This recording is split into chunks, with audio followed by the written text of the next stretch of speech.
Missionaries receiving so many leads for new investigators or friends that they can't handle it. They're asking them to hold off. That's how well this program, Gathering Israel, is going. We have too many leads, they say. This episode is brought to you by the Wavemakers Podcaster Cruise coming up November 15th to 22nd, sailing down the Baja with your favorite Latter-day Saint content creators. Hayden and Jackson Paul over at Stick of Joseph, Thoughtful Faith's Jacob Hansen, Word Radio's Cardin Ellis, David Boyce, Jasmine Rapoli, and Dave Butler from Plain and Precious Things. Go to cwicmedia.com, cwicmedia.com. Up at the top is trips and events, and scroll down to the Wavemakers Podcaster Cruise.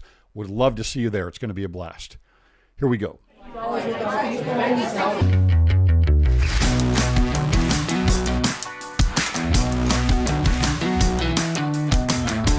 All right, Jonah Barnes is back with us to talk about the missionary program, the digital missionary program, Gathering Israel. Jonah, welcome to the show. Hey, Greg, how you doing, man? I'm doing really well. Yeah, good to see you, brother. You look really good. I appreciate you saying that. That means a lot coming from you. Oh. Greg Madsen is kind of goals. You see my beard right here? Yeah. You see this? Where'd it go? I know. I just need like 40 more pounds of solid muscle, and I gotta shape up. Yeah. Hey, listen, you're going to update us on what's going on with this program. We have had unbelievable response from this. Seriously. I mean, comments, money, donations to the program because of the stories that you had told before. It's really let's just go over a brief summary of kind of what you're doing and how it's going. Sure. Your audience, awesome. They were awesome. Thank you very much. You were very gracious to let us come on your channel and talk about the program, and it helped. We got a lot of donations. Yeah, let's review it in case people aren't familiar with what we're talking about. I can even share. Maybe I can even share. Can I share my screen? Yeah. So for anybody who didn't see the last episode or is unfamiliar, Gathering Israel is the name of a nonprofit, a private, or separate from the Church of Jesus Christ of Latter-day Saints. It's a group of faithful Latter-day Saints who love the church so much that we want to help connect people to the missionaries around the world. We do that by using private donations to purchase ads and marketing space in various social media platforms around the world to connect strangers, people who might not else get the invitation of the gospel, to connect them with the missionaries.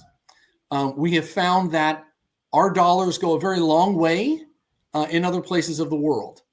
So for a cup of coffee, which I have no idea how much a cup of coffee costs. How much do you know, Greg? You drink coffee, right? You're a big what is it coffee like? Guy, right? What is it like? 25 cents? I don't know. You're a huge coffee guy, right? I mean, right? People will say for the price of a cup of coffee, it's like, okay, what about us who don't drink coffee? Not a great, analysis. No, the cost of a Sodalicious. I don't know. We don't have those up here, but that might be whatever. Worse. For a 5 spot, how about that? For $5, you can actually give many people, thousands of people, the chance to hear the gospel who might not otherwise get that chance. And we believe that we have to fulfill the Lord's command to scatter seeds as far and wide as we can, and that the sheep will hear the shepherd's voice. So that's what we've been trying to do. We've been proving the concept. Well, we'll talk about the different phases that we're in, but that's kind of the gist of Gathering Israel. Since we last spoke, and if you haven't seen the last episode, I encourage you to go watch it and to get the fundamentals of what we are with Greg. It was a great episode. Since we last spoke, we've doubled the number of geographies that we're in. And so I have a little bit of I tried to make a little heat map here to kind of show. So in January, this is where we were. We were in 3 countries, and then expanded in March, May, and now July. So we've gone, you can kind of see. Is this spurred primarily from people saying, hey, I want to donate to where I want on a mission, or is it just by price? Well, kind of, yeah. So many people contacted us and they said, I served here, I want to buy ads in this specific region, or my grandson is there, or my brother, or whatever. That is awesome. And we want to facilitate that. And so some of the geographies we jumped into because we got requests in that vein to try to help out those different places. The church itself actually asked us if we would take on some of these geographies to experiment with us and see what data we could find. And so we're doing that on the church's behalf in a couple places too. It's interesting. Now we have conversations with the church regularly to try to compare data. They don't release everything to us, but it's helpful to see. I'm realizing that I'm still just showing my screen on my face. But we're realizing it's helpful to just kind of compare with each other and see, okay, so what is your conversion rate with this, and how are your ads doing there? And the church has been doing this also, and trying it in Europe and in Asia and these things, and they're encountering different results. It's interesting for us to hear their successes and their obstacles. And we're starting to hit some of the same obstacles that the church has had. So, for instance, the church says that advertising via social media in Europe has actually been awesome. Really? And it is, and this is a bit apocryphal, but a little bird told us that the number of baptisms in Europe has increased significantly in the past 5 years, to where it's doubled in the past 5 years. And I was actually just there my family was there in Prague and Vienna and Hungary. Well, we're in Hungary, in Budapest, this little branch, 3 people are confirmed on one Sunday. And we thought, hey, go Europe, go Europe. And the missionaries were positive. They were optimistic. They were excited. The mission president, we talked to him. He said, things are going great. Things are fast. And he was a missionary there decades before. He said, oh, the church is growing gangbusters here. So something's happening in Europe, which is very exciting. And the digital outreach program of the church has said that a small part in that is online advertisements, that it's helping to reach people. Okay. They've also talked to us a little bit about, yeah, that's very exciting. That's very exciting, because the stereotype is kind of like, oh, Europe is, a little bit secular and it's dead, So it's really fun to hear that there might be other opportunity there that's just kind of springing up. Okay, I'm going to reshare my screen here so you can see. Yeah, and right. You can keep it there shared even when we go away from it. Oh, thank you, Greg. Hey, I'm just a baker. All right. For example, I'll cut this out here, but I'll hit us back here like this. But all I have to do is click us back here. Got it. Okay. So then we also now have the impact report for any donor. So if somebody donates to the cause, they're added to our impact report list where we send out our data. We don't want to just take people's money and run off with it and say, trust us. We want people to see the data, see how it's going. We also want collaboration. And if people have ideas, we're just Latter-day Saint dads doing this. We want, if people have ideas or innovative ideas to how to improve it, we want to hear them. So we send out our impact report. This is a little sampling here, and this might be a little small. I hope that people can see this. Maybe I'll make it a little bigger. But this is for the month of June. Sorry, we're a little bit behind here. We're getting July all updated. But in the month of June, you can see the number of referrals that we captured compared to the cost that we spent. Okay, and so if you look across there, we're getting referrals for less than $2 consistently. We also raised a lot more money, so that's why we're expanding into a lot more geographies. Then there's also, we try to plot this out so that people can see the progress that we're making and keep updated on it, keep us accountable, and trying to make the system as efficient as possible. The impact report's also going to have personal stories. So these are some recent baptisms or temple attendees. What we're finding is that our recent baptisms that we're getting from the program then invite their families and then, their friends, and it kind of expands out from there, which makes sense. Like, duh, like, of course we knew that, right? But when you see it happen, you think, bringing one soul to Christ isn't just one soul to Christ, even though that the value is great in the sight of God. But they invariably invite their friends and their family, and it's really fun to see a whole generation of people being blessed from one small seed. It's really kind of cool. These particular, so now what we're going to have is we're contracting with local videographers to interview some of these people, and this is all separate from the ad donations. Don't worry. This is all, we're all using our own money to do this. But we're using local videographers to interview some of these people and ask them about their experience so that we can see how they're doing and so that we can communicate it back to our donors. So I'll show you here on YouTube. This is one little story that we have from Okoro. We interviewed him about his experience going to the temple for the first time. So he was found through our digital ads, thanks to the donors, and he got to go through the temple for his father. And so we're going to be allowing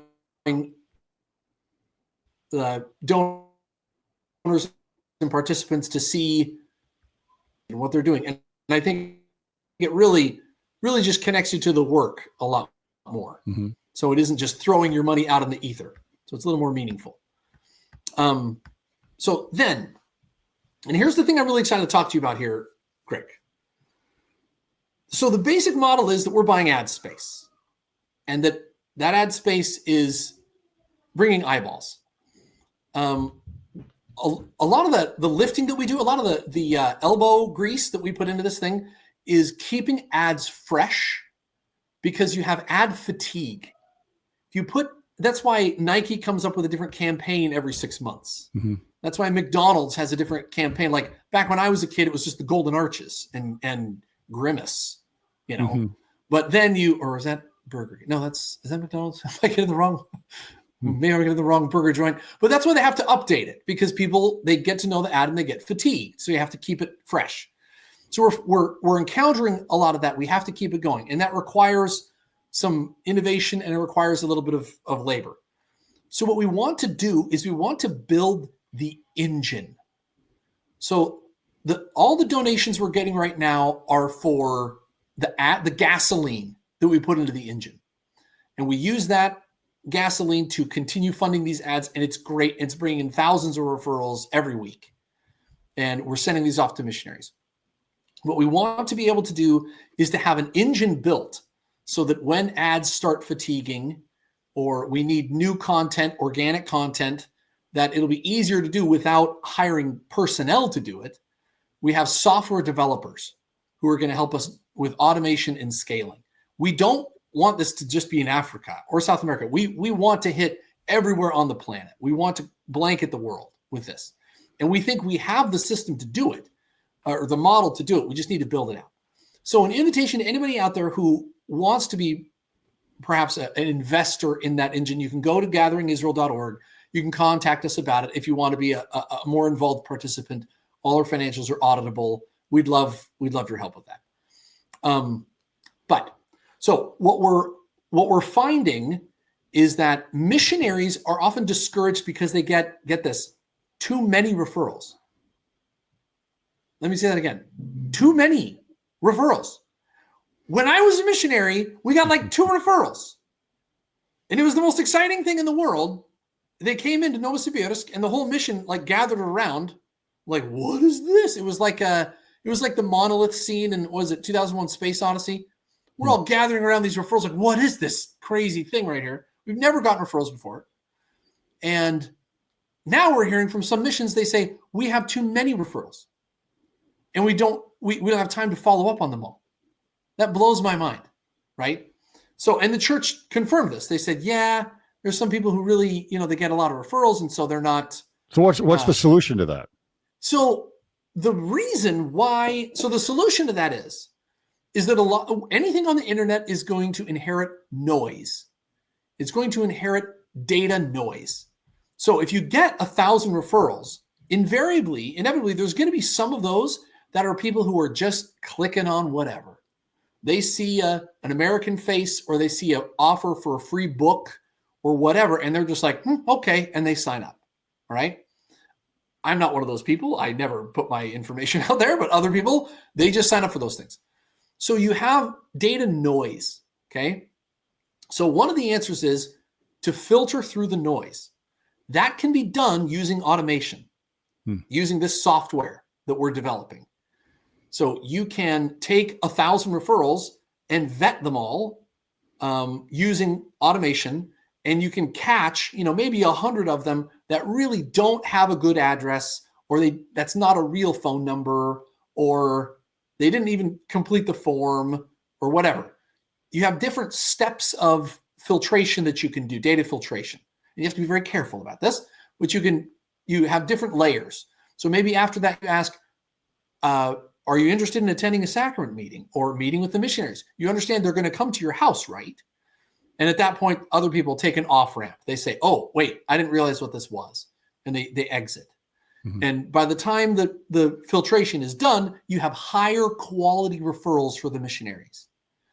So now when you hand these to the missionaries, you get to say, these people know that you're going to go to their house. They want to attend sacrament meeting, and they've already read the first chapter of the Book of Mormon or whatever.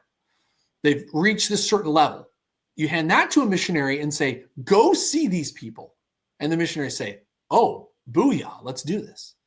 Instead of just a name and an address that's kind of fuzzy, and they think, is this really going to be worth it? So what we want to do is offer higher quality leads to the companionships out there. And we're trying to use data filtration to do some of that. And that will increase trust in the referral system, so that when we go to the missionaries and hand them these places that say they get too many referrals, when we go back to them and say, here's 100 referrals, they'll say, ooh, Gathering Israel referrals? Oh, yeah, let's do that. We know those are solid. Does that make sense? Sure. So we've heard a little bit of that skepticism from people in the missionary department say, some geographies just get too many referrals. That blows my mind.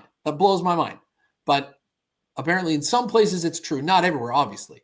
So we're expanding into other places and we're finding that Africa sounds like it's kind of some places in Africa are saturated, but Asia, no way. Europe, no way. North America, no way. So the different phases of our project kind of outlay like this. We proved the concept. We formalized the ads and we're tracking our results. We have visibility all the way to baptism. We have visibility all the way, which is something that I've never seen before. I don't know if anybody even has. We want to automate. We've now automated the lead management system. We launched proprietary software just. Let's back up for everyone and go through what you mean by you have, what did you say, transparency, or you have the ability to see everything through the process? Yeah. So explain that. So for about 10 years, I would take out ads on social media just myself, using my own money, and hopefully people were clicking on it. But once they did, I didn't know where they went, right? Mm-hmm. They would click on my ad and it would lead them away from my social media page over to the church's page. And then after that, I had no idea what happened to them. If they actually met with the missionaries, if they actually got a Book of Mormon, if they actually got baptized, I would have no way of knowing. And so it was really discouraging, because you're just kind of throwing a message in a bottle endlessly out in the ocean and hoping that somebody hears, what you're saying. Now that we've formalized the process with Gathering Israel, we can see those results all the way to baptism. And the really exciting thing is that now I think back on the 10 years of ads I took out, and I'm like, I bet you actually there were a lot of people getting baptized because the conversion rate is actually pretty good. So Gathering Israel is this phase one where we can now see not only when they click on the ad, but we can see them being taught, and we can see if they accept commitments, and we can then very frequently contact them afterwards, and we can call them the day of their baptism and say, hey, how you doing? And they're usually, I think every time, they're extremely open. They're like, hey, this is wonderful. Hey, you're the guys who took out those ads. Thank you. So it's really exciting that we get to track this all the way. And we take some of those stories and feature them in the impact report, so you can see some of the people that are being affected by this, that are being found. That's awesome. Yeah. Again, the thing about that is, it's just, if you're going to make a donation and you're going to get that kind of feedback, right? You're going to be able to see these different stories and think, wow, I really am making a difference. This actually does count. Yeah. You skipped one venti coffee. Yeah. Greg, you had to skip one venti coffee. I know that's tough for you. It's tough for me to do. I know it's tough for you, Greg, because you really depend on that. I mean, the pumpkin spice. It is the pumpkin spice. We're almost to that season. Yeah. Those things are like 90% sugar, right? But, yeah. I've never had one, but yeah. Neither mind. Anyway, so formalizing, being able to track the results was always top of my list for priorities, and now we can do that.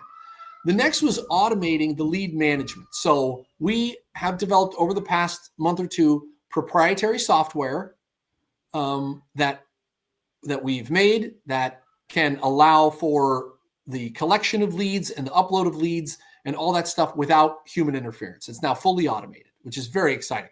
One of the guys in the group, Thomas Lundberg, he's a really tech-savvy guy. I'm blown away at how fast they managed to turn around that automation. So that reduces the costs of the overhead, which your donations don't go to that overhead unless you want them to, and you can. We'd appreciate that. So then phase 3 is improving that lead quality. We want to improve the products that we're giving to the missionaries and build the trust in the system so that missionaries look forward to our leads and follow them up. We were very discouraged when we would give missionaries some leads and they wouldn't follow up on them. And finally, through the grapevine, we would hear back that, well, we're not sure that's really going to convert. It's way off in the boondocks. And what if it's a bad address? And this kind of skepticism. So that's led us, okay, now we need to improve this lead quality. And we're going to do that through automating lead filtration. So once we figure out how to improve that quality, we then automate that process. And then phase 5, we're building the engine to allow us to scale this to any geography. We're opening into new languages. A couple exciting things are different languages in that geography. So one geography might have English and Portuguese, or it might have Chinese and English or whatever, being able to target those. So we want to build the engine to be able to do that. So if anybody wants to be a part of that, you can go on Gathering Israel. On Gathering Israel, you can donate to the gasoline we put in the engine, which is the ad spend, which most people donate to. You can also choose to donate to the operations, which we would appreciate. It would expedite some of the development of the process. But I just wanted to let your people know, because a lot of your people were very gracious in donating to us last time. I just wanted them to know that it's working, and here, let's turn that off. That it is working, that we're expanding, that we're getting more baptisms, that we have commitments every day coming in from people who are connecting with the missionaries. The really exciting part about this is that we really don't do the hard stuff. We're finding people and handing it to the church. The church has a magnificent program with missionaries who find you, they look you in the eye, they testify, you go to a congregation led by local people, they embrace you, they have similar stories, you get ministering companionships and classes and callings and all these things. The church is like the greatest fellowshipping engine on the planet. It's so good at this. And so if we can just find people and just connect them into that, they go off and they do great. So it's really fun to see it handed off to the church and how well the church does. You know, it used to be that, you know, I know they've changed this a few years back, but it used to be that you could really pinpoint your advertising with Facebook. I mean, really narrow it down. I think they've gotten much more generic in the last few years. But is there a way that you can do that? You talk about the process and the filtration process, but what about the actual reaching out process? Is there something that can be done there on that end that says, okay, we are actually getting into the feed of the exact people that we're trying to talk to? Yes. So Facebook wants you to be on Facebook. Facebook makes money when you're on Facebook. And so if you are bringing people to Facebook or forming a group on Facebook, or people on Facebook are liking you or commenting on you, then Facebook likes you a lot more. Mm-hmm. And so what we found is that if we build the social media, if we build capital with Facebook, with likes and shares and comments and things like that, then Facebook gives us it reduces the spend on our ads. It says, hey, people like these. It kind of helps with promotion. And then those people, if you're friends with that guy who's friends with that guy, it spreads it down the chain. So somebody likes you, people who are friends with them will see what they've liked. And it'll spread kind of organically. Facebook wants you on there. So it was being used as just a cheap way to advertise, and it kind of figured that out and said, hey, wait a minute. What are we getting out of this? And so it wants to insert itself more in the middle. So it says, okay, well, form a group, get some followers, get some likes, and then maybe we'll talk type of deal. But we've managed to do that. We have over 100,000 likes on Facebook amongst people that we've reached with Gathering Israel around the world. So Facebook likes us, and that's only one of the mediums that we're using. We want to get into. There's the church really does not use other social media platforms. It's very limited in scope, and so we're going to try to, see if we can't try Instagram or try TikTok or try Wayu or try Viber or try Telegraph or these things, and report back, and just to let the church know if things are working or not. And maybe the church will say, "Oh, you're having success on Telegraph? Oh, let's try that." So we're going to experiment with those as well. And that is one reason why sometimes the ad efficiency will drop, is because we're expanding into new media and expanding into new geographies. And when you first do that, you get a dip in your efficacy. So anyways, where do you see Gathering Israel going? Where could this go? So I don't mean geographically. I mean with the process and the success. So I see us baptizing our own ward by the end of the year. I think by the end of the year we'll be able to say we've baptized a ward's worth of, probably shorter than that actually. Probably in the next few months. We want to reach a stake. Maybe next year we'll say we've baptized a stake, and it's growing a lot faster than I thought. Some of the guys working on this are quite smart dudes. Smart, way smarter than I am, and using software, using artificial intelligence. They're using a lot of artificial intelligence to help with the ad creation. We have help from friends like with organic content creation. So really exciting is that these videos of our converts, we can take those and turn them into ads, and then take those and clip them up and put them out there as ads, and people can see that. And so it becomes a self-replicating process. So we find people, we get them to make an ad, and they push it out to other people who then get converted and make an ad. And so that's a great idea. Kind of really neat. So you're saying people that have gone through the process that came from a digital lead from you guys to begin with? Yes. Yeah. Hey, I saw this, I clicked on it, I got a book, I spoke to the missionaries. This is what I found. Yeah. And they're real people. And so imagine you're cruising around Instagram and an ad pops up, but it's a real person saying, I was just like you surfing around TikTok, and I found this thing, and it's the greatest. You got to go to this church. It's really awesome. And I'm from your same hometown. I live just down the street, and I can vouch for this thing. Like, that's the most powerful advertising in the world.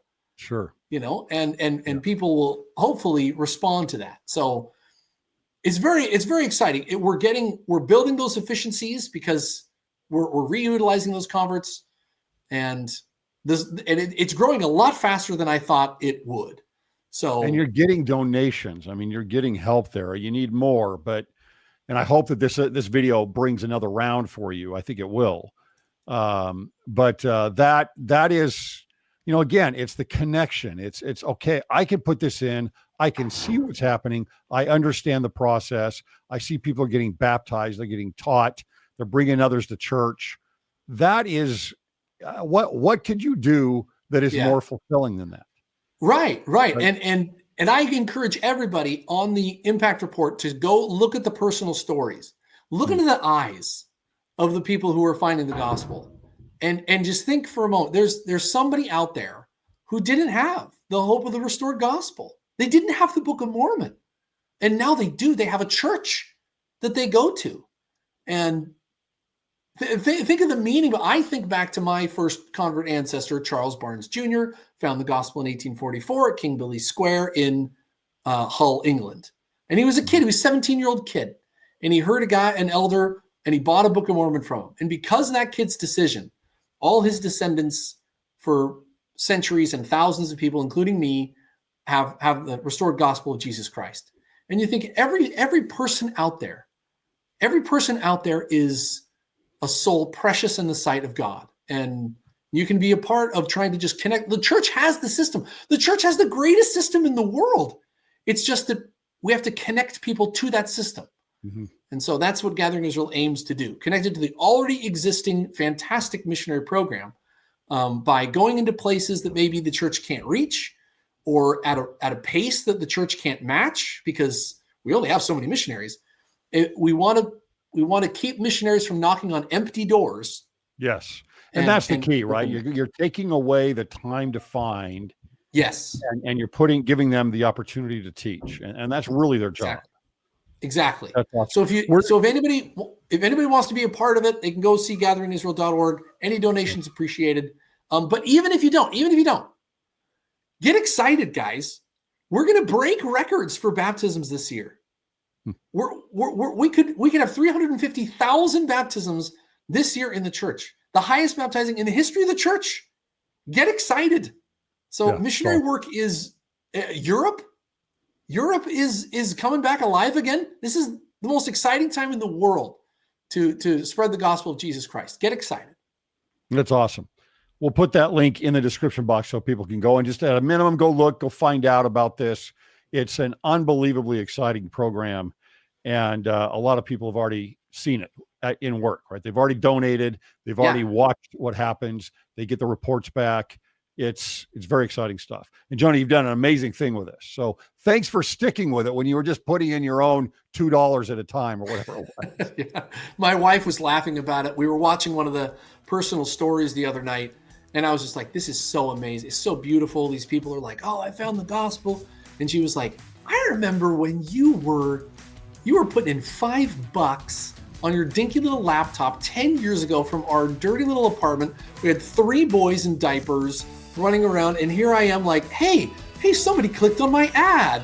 And she's like, look at this. Look, now there's actual people getting baptized. It's very exciting. So thanks so much for letting me come on, Greg. Like, I appreciate this so much. Thanks to your audience too. Happy to do it. Maybe we'll get another progress report from you down the road. Sure. Thanks, John. I appreciate it. Okay, we'll see you, Greg.